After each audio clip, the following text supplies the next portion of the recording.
I just don't see a case and scenario where Oregon doesn't score at bare minimum 28 points in this ballgame. Here's a fun fact for you. Colorado's defense is allowing 460 yards per game. Oregon's defense is only allowing 285 yards per game. It doesn't matter how you break this game down. You can look at every statistic in the book. Oregon is better than Colorado, at least on paper.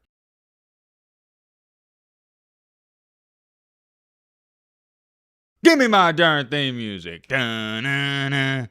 Hey, alright, let me calm down. Alright, let me calm down. Let's get to business. I said let's get to business. It's let's get down to, you get what I'm trying to say. I'm all over the place in the intro. I'm sorry. I'm just excited to do the preview for the Colorado and the Oregon matchup at Saturday at 2, or on, I can't even speak. Saturday 2:30. Matt, quit playing around, lock in, get down to business. Sorry. I can't tell you enough how excited I am. I think you hear it in my voice. But real quick, on the previous video we uploaded only a few hours ago, remember, this isn't the first Deion Sanders video today. It's the second one. I said, hey, if we can get the video to 1,300 likes in only a few hours, we'll double upload tonight and do the preview for this game. And man, oh man, mama, there goes that man. In only about 3 to 4 hours, we got over 2,000 likes. We did it again, and clap it up. Just give yourself a round of applause for everybody hitting that like button. Make no mistakes about it, a like goal of 1,300 likes in only a few hours, that's not easy to do. And we didn't just barely reach the like goal, we crushed it. So that's awesome, but as always, you know why we did the like goal? To see if you guys wanted to see this preview, and obviously, you do. And I'm glad you guys want to see it because I want to make it. Let's get into it. I do apologize, this intro's been a little crazy and all over the place, but sometimes that's what you get on this channel. You know what we're about to do? We got to talk about this big-time heavyweight matchup. Is that fair to say? I think it is. With Colorado, top 20 team, and Oregon, a top 10 team. It's going to be a heck of a matchup. And the only bad part about this game, and I hate this, but I guess it's a good problem to have, is it's going to be going on during the Alabama and Ole Miss game. That sucks because we're going to have two great games going on at once. For me, though, you better believe this. I'm going to have both of these games going on at the same time, but I just hate they're playing at the same time because I can't really lock in and focus on one game. And oh yeah, by the way, to my Buff Nation, hey, shout out to the Buff Nation. One of the best fan bases out there. All the Colorado and Deion Sanders fans, just people rooting for Colorado. They have been an extremely important part to this channel over the past several months. And I can't express my gratitude enough to you guys. Just thank you for all the support. Thank you for watching. I hope you've enjoyed yourself here, and I hope you continue to enjoy yourself here. But anyways, the reason I bring up the Buff Nation is because I got some motivation for y'all. On the previous video, check out this comment. Okay, I'm a Ducks fan, just to let you know, and we're gonna clap them. What do y'all think about that, Colorado fans? This person didn't just say they're gonna beat you. They said they're gonna clap you. That's interesting, and maybe I feel the same way. I guess you'll find out in this video. Getting on track here though, we all saw what happened last week. It was a, how do I label this? I'd say a bittersweet win. I think that's a good way to describe it, bittersweet. You won the game, which is awesome, never apologize for winning, but you didn't look good. You played what I labeled as like your D+ game, and also you lost Travis Hunter. I'll put it this way, you got lucky just to even come out there with a win, considering Colorado State outplayed you from start to finish. It was a dirty game, physical game. We're not here to talk about that. We've talked about that plenty enough. I'm just pointing out the obvious. Colorado is lucky they're 3-0. But once you look past the one and only positive of you won the game and Shedeur Sanders played out of his mind, especially on that last drive, you can't be feeling too good heading into this Oregon game. Because going off of what you saw against Colorado State, you got to be sitting there thinking, well, dang, if we play the same way we did against Colorado State, there's no way we beat Oregon. And I think we're all in the same boat here. You play the way you did last week, you're not just going to lose to Oregon, you're going to get blown out. It's going to be embarrassing. But, and I have a really big but, you better believe this, I don't think Colorado's going to play that poorly. I think Colorado is going to come out and play with a fire lit inside them against Oregon. Now, will that be enough to win the game? We'll get to that in just a second, a little foreshadowing here. But here's what I will tell you. I'm not banking on this Colorado football team to play their D- or D+ game in back-to-back weeks. That's just not going to happen. Or at least, I'm not predicting that to happen. As to where it stands currently, the line for this game has been fluctuating back from 20.5 to 21.5. But as to when I'm speaking and making this video, the line is Oregon by 21 points. That is a lot, and I mean a lot. Anytime a line is over like 14 to 15 points, they pretty much think you're going to get blown out. So when you see a line of 21 points, essentially that means nobody believes in you. And I got to be honest with y'all. I understand why the line's this high. Let's not beat around the bush here and let's not overcomplicate this. For Colorado, we know what to expect. Colorado's defense is trash. They're horrible. That hasn't changed. And you could actually argue and say the Colorado defense has been worse than what they were expected to be. On the flip side of the ball for Colorado, we know what to expect on offense as well. Shedeur Sanders is a great quarterback. They got decent running back play and they got good wide receiver play.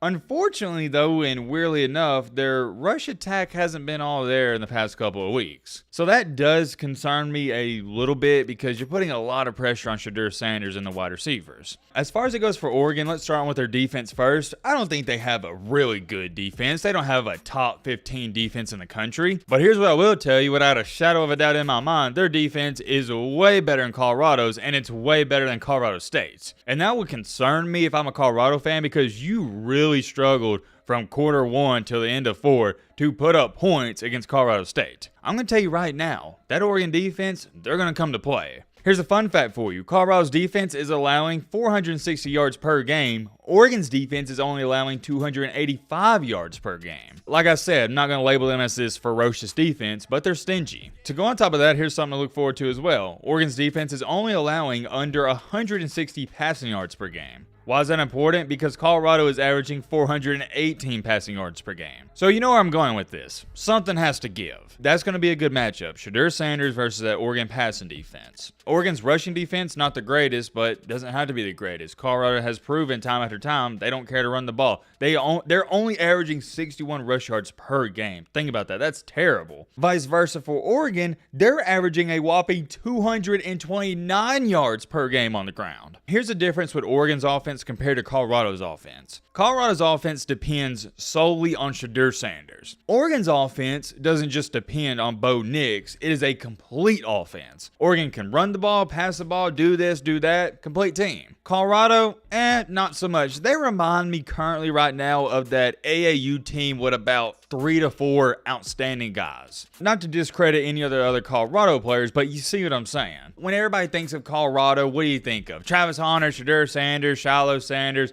Xavier Weaver, Dylan Edwards, and a couple other guys. And last but not least, with the combination of Colorado's defense being trash and Oregon's offense being pretty dang good, we know Oregon's going to score points. I just don't see a case and scenario where Oregon doesn't score at bare minimum 28 points in this ballgame. It doesn't matter how you break this game down. You can look at every statistic in the book. Oregon is better than Colorado, at least on paper. But however, last time I checked, we don't play the game on paper. We play it on the field. Remember what happened in week 1? Colorado was what? A 17.5 point underdog to TCU, and well, we saw what happened there. I just want to share these numbers and stats with you to give you somewhat of a perspective. And I shared all those numbers with you to make this evidently clear before we go even farther. Oregon is the far better team in this matchup and game. I can't dumb it down any more than that, guys. Oregon's just a better football team. But guess what? Just like last week how Colorado played down to their competition, I think this week they're going to play up to their competition. I think Colorado's similar to that TCU game. They know they got to give their A-plus performance. Because if they don't play their A game, they're going to get blown out of the stadium. And with that being said, I think these Colorado players are going to rise to the occasion. I think Xavier Weaver and Jimmy Horn Jr. and some of the other wide receivers and tight ends,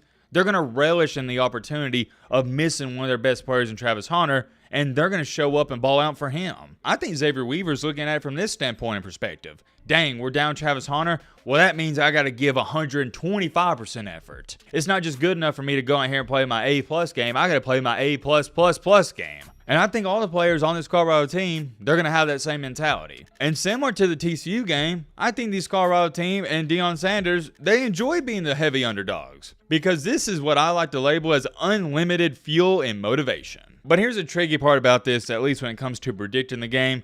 Oregon isn't TCU. They're better. But here's the thing with Oregon we got to throw in there I don't see too many people mentioning or bringing up. They struggled with Texas Tech, and realistically speaking, they probably should have lost that game. So it's not like Oregon is some juggernaut in the college football world. This team is beatable. They've already proven that. And Texas Tech isn't a bad team, but I got the sense of in that game, Oregon thought they were going to have an easy win, and they didn't play their A game. I think in this game, you're going to have two things happen. Colorado's going to play up to their competition, and Oregon's going to play down to their competition. And what does that equate to? Boom! A great ball game. It's going to be close, really close, almost too close to call. I've went back and forth on this game since Saturday night. I've been thinking about it, watching film, and I continue to go one way or another. A lot of people are jumping off the bandwagon. They're like, yeah, the Cinderella run, it's over. Kind of like a March Madness when you got the 15 seed beating the 2 seed. Yeah, they might win the first round. They might even win the second and third round, but eventually the run's got to come to an end. It was a good story. And I understand it completely, 10,000%. Everybody and their mama thinks this Cinderella run for Colorado is coming to an end in Eugene, Oregon. But, not another big but, I'm not everybody and their mama. I'm MattBeGreat's. I personally believe the X factor in this game, though, it's got to be the Colorado defense. I don't think they'll be able to stop Bo Nix and Oregon's offense, but here's what I think they need to do. Bend, but not break. You can give up all these chunk plays, do this or do that, but can you hold them to a field goal? And can you force a couple of fumble, or maybe just one fumble, and can you force an interception or two? I think that's what's going to happen. Bo Nix is going to throw maybe 1-2 interceptions, and Colorado's defense is going to capitalize. And I got a gut feeling that Colorado is going to come out on top in this game, upset Oregon in Eugene, Oregon, and win this game 31-30. I got the Buffs, man. I got the Buffs win this game. I got a gut feeling, the same gut feeling I had last week when I predicted that Florida was going to upset Tennessee, and everybody called me crazy. Well, guess what? Who was crazy after all? Not me. I was right. The run continues on. I think Shedeur Sanders, obviously, if Colorado's going to win this game, I got him winning. He's going to have to play out of his mind, and I think he's going to do that. It's going to be close, super close. Doesn't get any closer than a 1-point win. That's how I feel about it, man. I think the Buffs are going to pull out the upset. I just think some weird stuff's going to happen in this game, and it's going to go in Colorado's favor. Like I said, though, the X factor to me is Colorado's defense. Can you force some turnovers? And I'm going to bank on the fact that they do. 31-30. I know it's a bold prediction, and I'm extremely curious. Let me know your thoughts on this game down below. But,